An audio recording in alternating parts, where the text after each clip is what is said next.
नमस्कार दोस्तों, आइए बात करते हैं दुनिया की one of the most important elections के बारे में, अमेरिका की प्रेसिडेंशियल इलेक्शंस। वैसे तो इलेक्शंस नवंबर 2020 में होंगी, जब लोग दो मेन प्रेसिडेंशियल कैंडिडेट्स में से एक को चुन करके यूएस का प्रेसिडेंट बनाएंगे।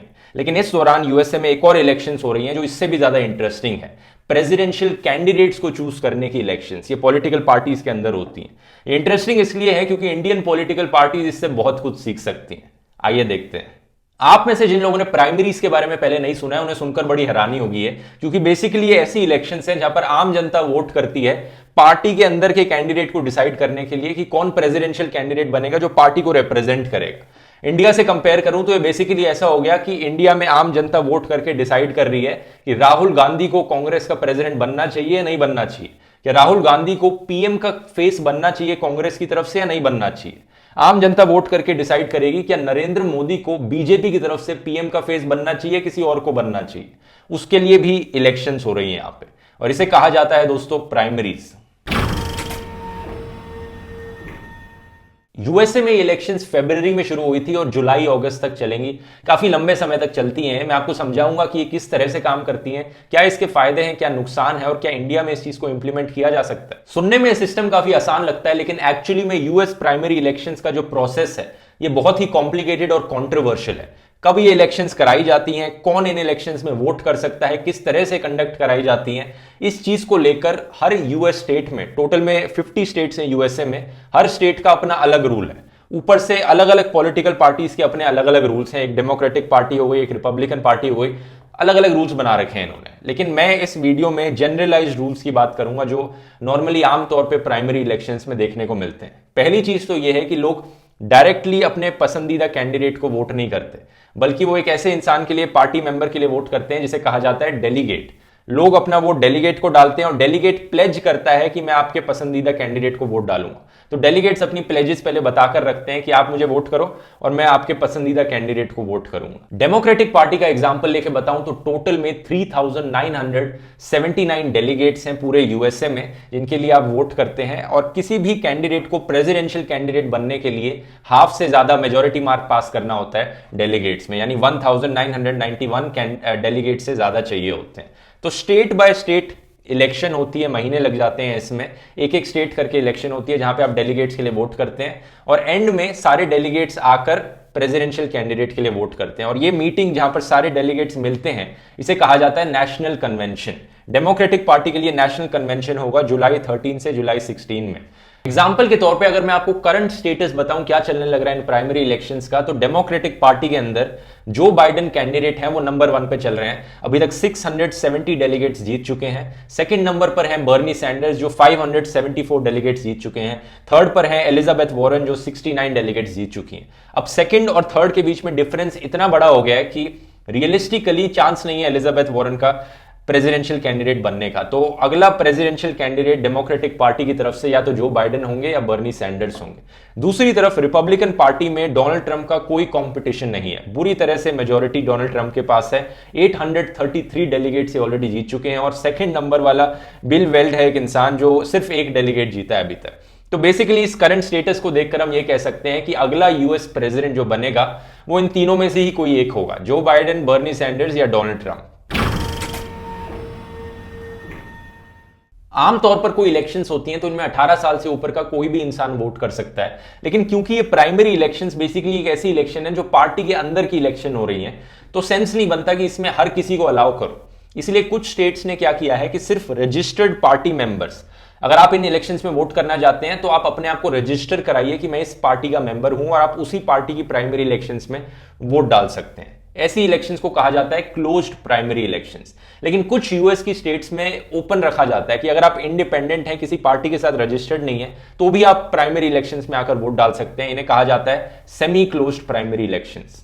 एक तीसरा टाइप भी है ओपन प्राइमरी इलेक्शंस, यानी कोई भी वोटर अगर किसी और पार्टी के लिए भी रजिस्टर्ड हो तो भी वो आपकी पार्टी की प्राइमरी इलेक्शंस में आकर वोट डाल सकता है। तो कुछ यूएस स्टेट्स में क्लोज्ड प्राइमरी होते हैं, कुछ में सेमी क्लोज्ड होते हैं, कुछ में ओपन होते हैं, और ये पार्टी टू पार्टी भी डिपेंड करता है। जैसे कि फॉर एग्जांपल कैलिफोर्निया जो यूएस की स्टेट है, वहां पे डेमोक्रेटिक पार्टी के लिए ओपन प्राइमरी इलेक्शंस होते हैं, लेकिन रिपब्लिकन पार्टी के लिए ओपन नहीं होते। आप पूछेंगे कि क्या लॉजिक बना है अलग अलग सिस्टम करने का। एक रीजन तो यह है कि ओपन प्राइमरी का एक क्लियर एडवांटेज एडवांटेज होता है क्लोज्ड प्राइमरी के कंपैरिजन में, और वो एडवांटेज ये है कि इंडिपेंडेंट वोटर जब आपकी प्राइमरी इलेक्शन में वोट डालते हैं तो आपको एक अंदाजा लग जाता है कि न्यूट्रल लोग जो आपकी पार्टी के रजिस्टर्ड मेंबर नहीं है वो प्रेसिडेंशियल इलेक्शंस में किस कैंडिडेट को वोट करेंगे, आपकी पार्टी के अंदर वो किस कैंडिडेट को पसंद करते हैं, जिससे कि नवंबर वाली इलेक्शंस में फायदा हो जाएगा।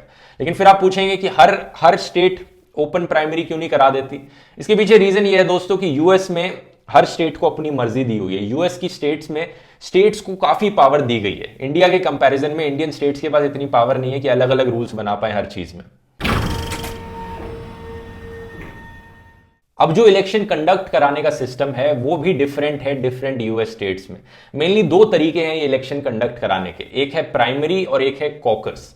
प्राइमरी बेसिकली नॉर्मल आमतौर पे जैसे इलेक्शंस में वोटिंग होती है, लोग लाइनों में खड़े होते हैं, बैलेट बॉक्स पे अपना वोट डालते हैं या ईवीएम पे वोट डालते हैं, और ये प्राइवेट वोटिंग है एक तरह से, आप देख नहीं सकते कि कौन किसको वोट कर रहा है। लेकिन कॉकस होती है पब्लिक वोटिंग, लोग फिजिकली पार्टी ऑफिस में आकर मिलते हैं, ग्रुप्स बनाते हैं, आप इस कैंडिडेट को सपोर्ट कर रहे हो तो यहां पर इकट्ठे हो जाओ आप, अगर आप दूसरे कैंडिडेट को सपोर्ट कर रहे हो आप रूम के उस कोने में जाकर खड़े हो जाओ, और फिर दोनों ग्रुप्स एक दूसरे से डिबेट करते हैं, और कोई कन्विंस हो जाता है ग्रुप में कि अच्छा वो वाला ग्रुप ज्यादा अच्छी डिबेट कर रहा है, उसका कैंडिडेट ज्यादा अच्छा लग रहा है मुझे, तो लोग इधर से उधर हो जाते हैं, और एंड में फिर फाइनली काउंट किया जाता है कि कितने लोग किस ग्रुप में खड़े हैं और उस कैंडिडेट को जीता माना जाता है, वो मतलब डेलीगेट्स अवॉर्ड कर दिए जाते हैं। एक चीज ध्यान रखिए कि कुछ स्टेट्स में प्राइमरी होता है, कुछ स्टेट्स में कॉकस होता है, और कुछ स्टेट्स में दोनों प्राइमरी और कॉकस होते हैं।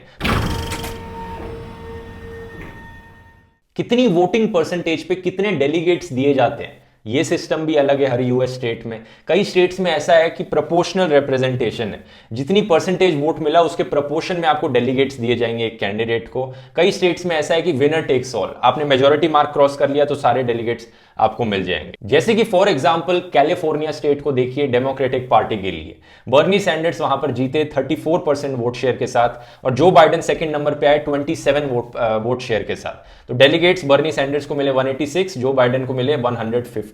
तो ये सब वोट शेयर पे डिपेंड कर रहा है, ये प्रोपोर्शनल रिप्रेजेंटेशन है। तो huge mistake, and one of the big differences between you and me, I never believed what Cheney and Bush said about Iraq. If she qualifies for are you forgetting what you said 2 minutes ago? Are you forgetting already what you said just 2 minutes ago? Best चीज जो मुझे US election के बारे में लगती है वो इनका डिबेट सिस्टम। पूरी प्राइमरीज के दौरान और नवंबर की इलेक्शन से पहले डिबेट्स कंडक्ट कराई जाती हैं कैंडिडेट्स के बीच में। कैंडिडेट स्टेज पर आकर खड़े होते हैं और एक दूसरे से बात करते हैं, जनता के सामने अपनी पॉलिसीज रखते हैं कि मुझे वोट करोगे तो मैं ये चीजें करके दूंगा आपको। किसी की कोई बुराई होती है, किसी कैंडिडेट की हिस्ट्री में कुछ होता है, तो बाकी कैंडिडेट्स मुंह पर उनकी हिपोक्रेसी एक्सपोज करते हैं। बहुत मजा आता है देखने में, इनफैक्ट काफी यूजफुल भी है ताकि लोगों को पता रहे कि कौन सा कैंडिडेट किन चीजों को सपोर्ट करता है।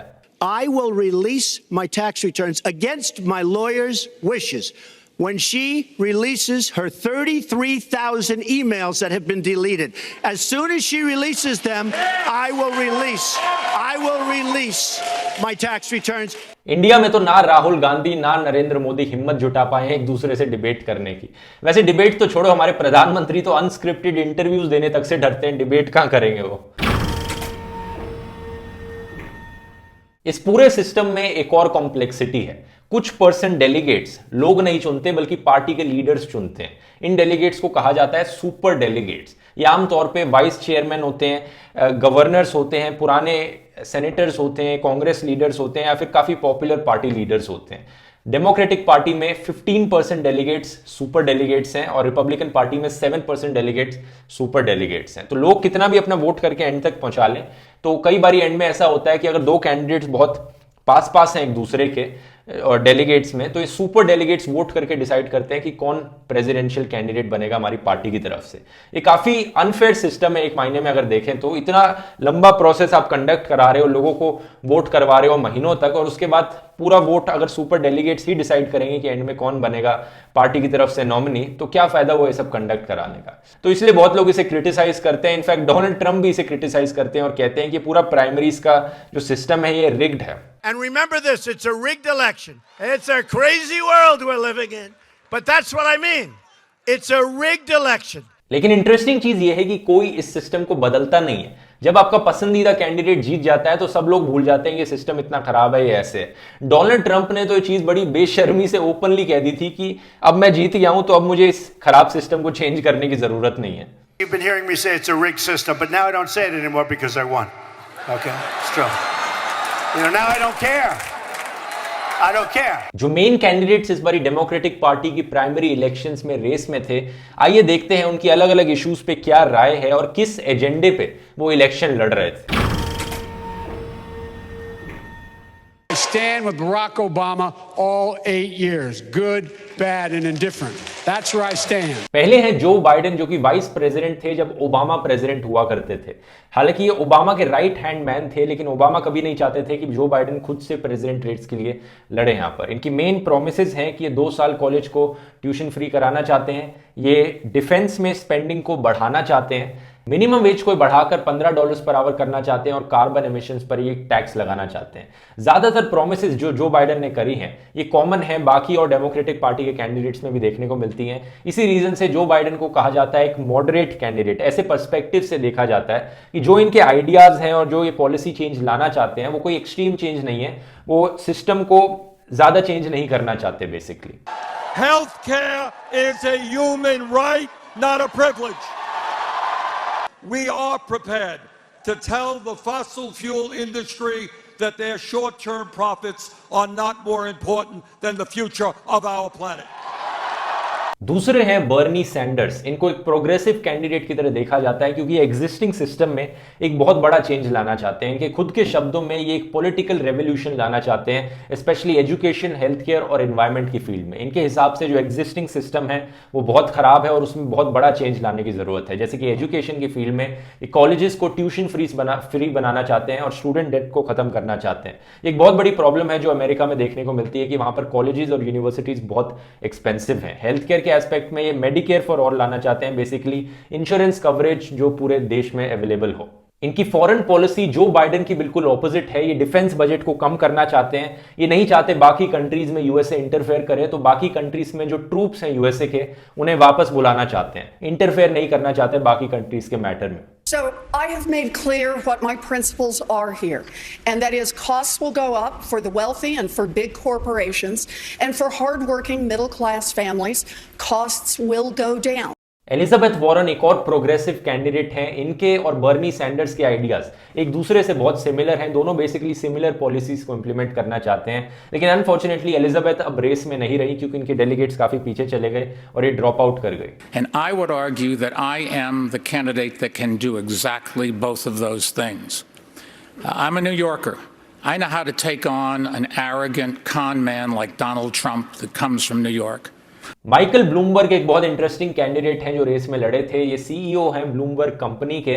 इनकी नेटवर्थ है $58 बिलियन की, यानी ये मुकेश अंबानी से भी ज्यादा अमीर आदमी है। इन्होंने बेसिकली कहा था कि मैं इतना अमीर हूं, मैं इस इलेक्शन को खरीद सकता हूं, मैं सबको इतने पैसे दूंगा, एडवर्टाइजिंग पे इतने पैसे स्पेंड करूंगा कि कोई मुझसे कंपीट ही नहीं कर पाएगा। और ये एक ऑलमोस्ट मजाक बन गया था। इन्होंने इनफैक्ट $500 मिलियन स्पेंड भी करे एडवर्टाइजिंग पे अपने आप को प्रमोट करने में कि मुझे वोट करो, मैं हूं प्रेसिडेंशियल कैंडिडेट, लेकिन फिर भी ये इलेक्शन हार गए। बड़ी आयरॉनिक चीज है क्योंकि $500 मिलियन जो इन्होंने स्पेंड किए थे वो वेस्ट चले गए।